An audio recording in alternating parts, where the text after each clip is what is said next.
to Redacted Tonight. This is the comedy show where Americans in America covering American news are called foreign agents. Now, Lee Camp might have been referring to himself.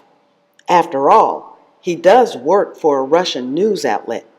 However, his word sadly could also have been in reference to my friend journalist Marzieh Hashemi, who is a U.S. citizen, was in the U.S. to cover U.S. news, following up on the Black Lives Matter story and some of the mysterious deaths of Black Lives Matter activists, and was kidnapped by the U.S. government from the St. Louis International Airport and renditioned to a D.C. prison where she remained for 11 days, including being put into solitary confinement.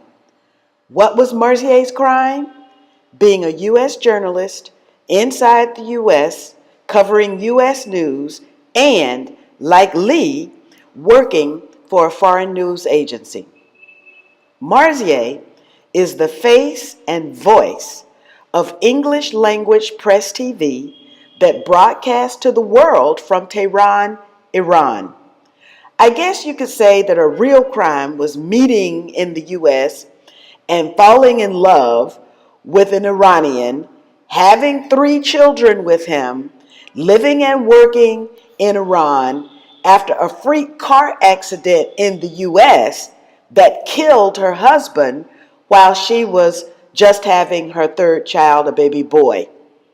With the love of her husband's family, she was able to raise her children and work at Press TV, which as a journalism student was her dream job. That was Marzieh's crime.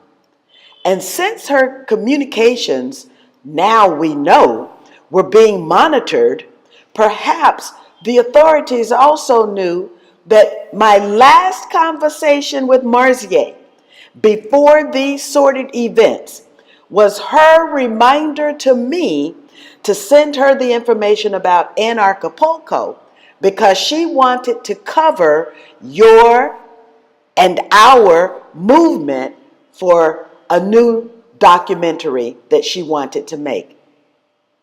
I was so shocked by the news of her solitary confinement, which has been deemed torture by international bodies, that I hurt my back and ended up on the floor where I am still resigned to do my back exercises until I'm 100%. But then, as Marzieh's ordeal was prolonged, I had to decide whether or not I was going to make a trip that would take me into the U.S. for a layover. I decided after consulting with my mom, no, that's not exactly what I think I want to do. So imagine, it's bad enough that the U.S. routinely kidnaps the citizens of other countries, renders them for torture to other countries, and sometimes they're never seen again.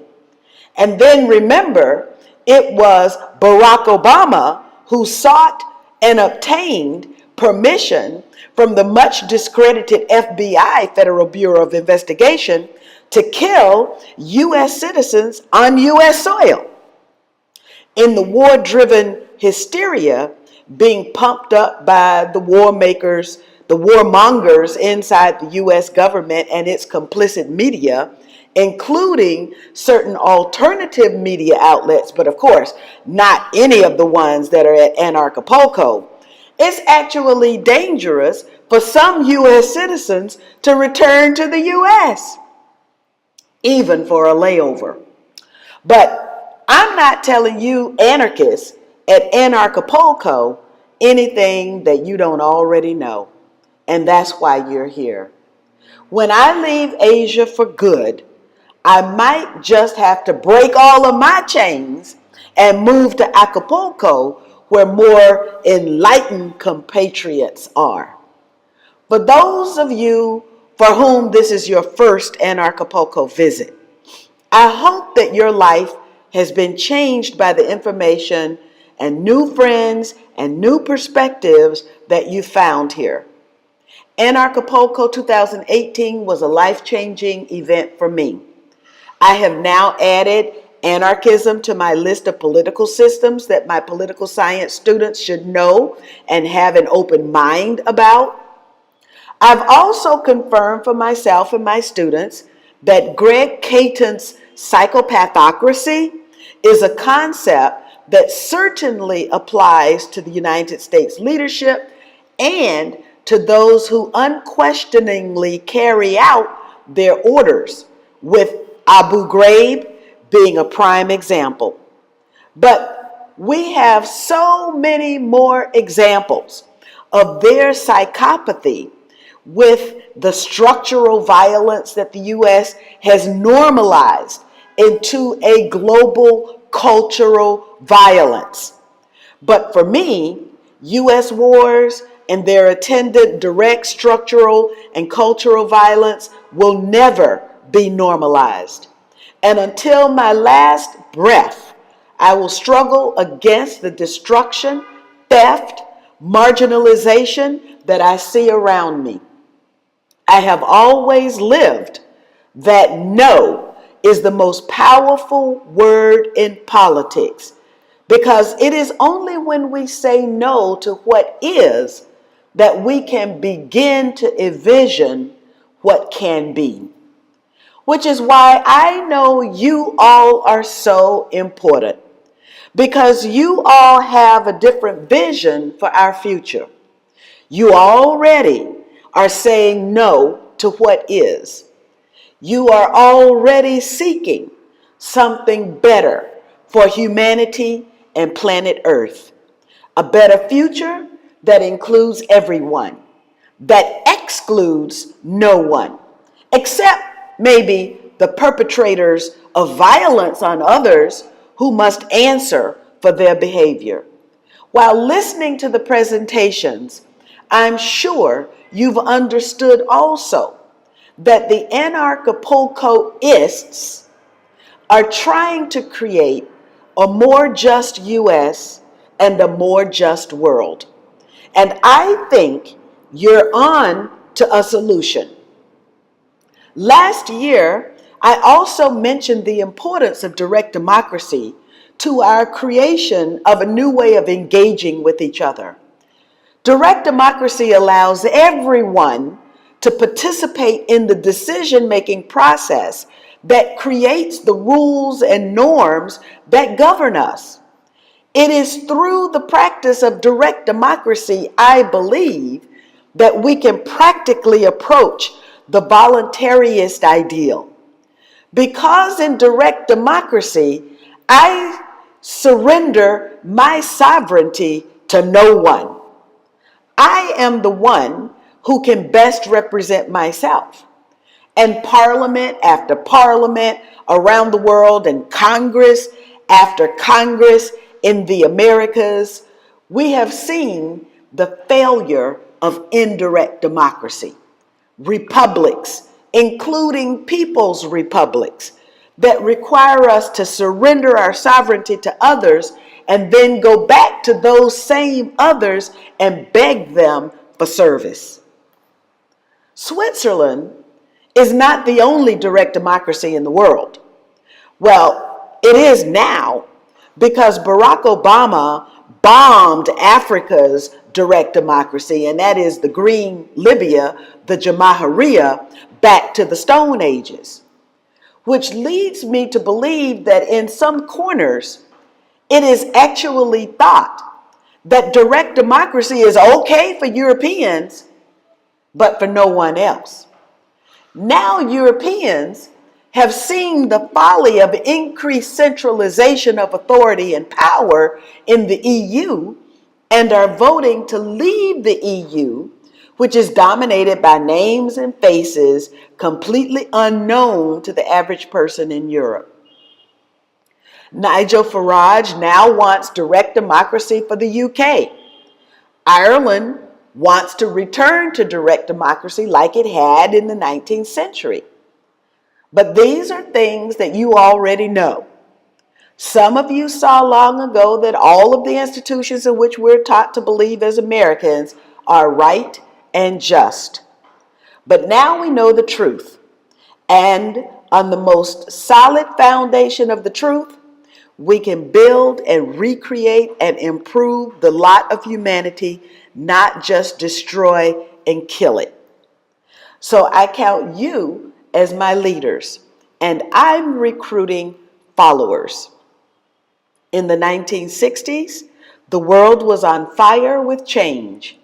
It was led in the beginning of that decade with the attitude toward peace of President Kennedy, who said that he wanted to tear the CIA into pieces and scatter them to the four winds.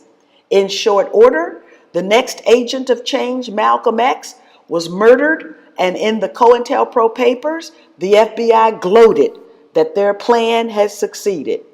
In short order, Dr. Martin Luther King Jr. was murdered, and his friend and champion and sure to be next president was also murdered, JFK's brother, Bobby Kennedy.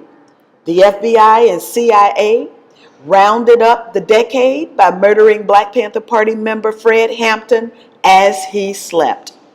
In each of these murders, local police departments helped the feds accomplish the dirty deeds. And Mario Savio, who gave us and the movement our charge, died in poverty. Y'all, we've got to do better this time.